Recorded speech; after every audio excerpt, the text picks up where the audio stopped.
this time, mate? Far away, guys. What's that? Can you win this time? 14 years, long time between drinks. Yeah, look, I think they're independent events. Yep. Even looking at the likely sides last night, there's probably going to be 5 or 6 changes for both teams from the last time we played them. So, clearly down there previously we haven't been good enough. That's a good test for us tomorrow night.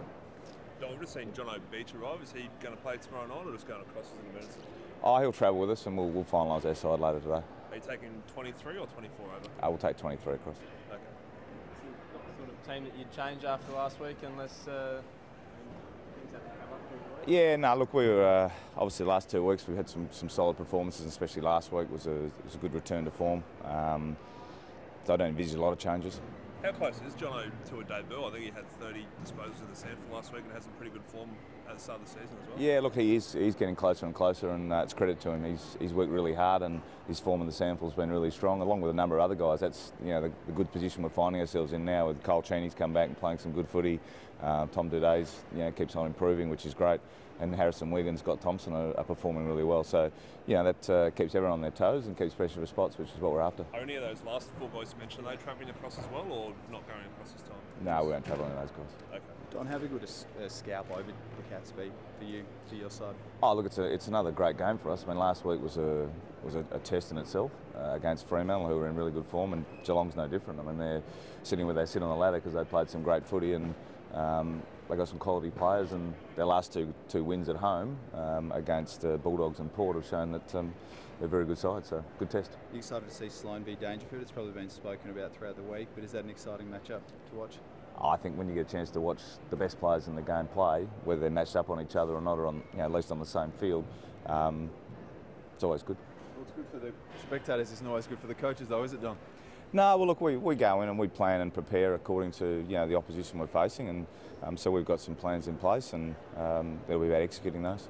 To watch them go head to head, I suppose, would be good for us. But for you, is it a matter of if they do go one out, then it's probably not the way that you'd like to shut Paddy down? Oh, that's a possibility. I mean, we've tried different things with Rory in recent times with the tagging, and we've also done some of that ourselves. So look, as I said, we'll plan, and then it'll be about executing and about adapting on the night to see what the game throws up, because I'm sure Geelong will plan as well. Did you catch Josh's comments earlier in the week about it's first v third, everyone pull your head out the sand and embrace how big a game it is?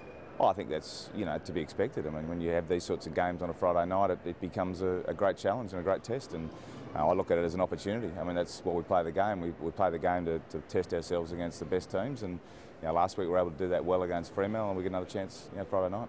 How hard is it at the selection table when you've got your team's going high, plus you've got a few of the boys standing out in your circle as well? How hard is it coming for those days? Well, it's always difficult, but as I said, it's a nice problem to have.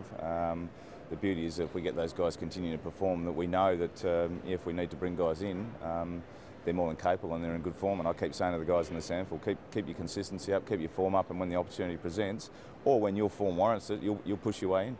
What challenges does 3 degrees as a temperature, does that pose any challenges for football play? Not an issue at all, I wouldn't have thought. And we played the first game of the year in 30 degrees, we just deal with it.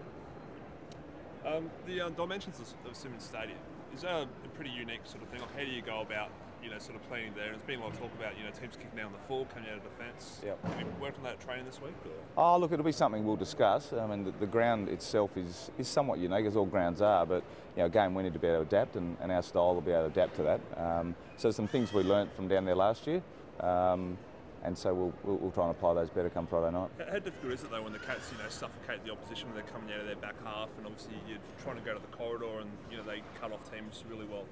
Well, that's why you have to be able to adapt. I mean, that's the nature of the game. I'd like to think we're able to get our forward line press sort of happening really well to keep the ball in our half. So, once again, it becomes important to be strong, as I say every week, strong in all the phases. You say that you want guys in the SANFL to keep their performance consistent for a chance. I mean, you didn't play many players last year. If you had your way, would you even bother to need guys out of the SANFL? Would you just have your consistent, say, 25 guys? No, you need the depth. You need the depth, and you need a squad, really. Last year we didn't play a lot. That's not to say we won't this year. We're trending really pretty well at the moment, but we want those guys to be pushing for spots because as we found at the end of last year, you get some guys who maybe are a bit sore that we might have, in hindsight, we may have changed things a little bit up to bring guys in, but we want them in good form. So given what happened last year, then are you more inclined to, you know, rest guys for a week or two if they're a little bit sore to sort of blood other guys and give them some experience? We'll consider that down the track. Right at the moment, we're looking at Geelong, and that's tomorrow night. We'll tackle them.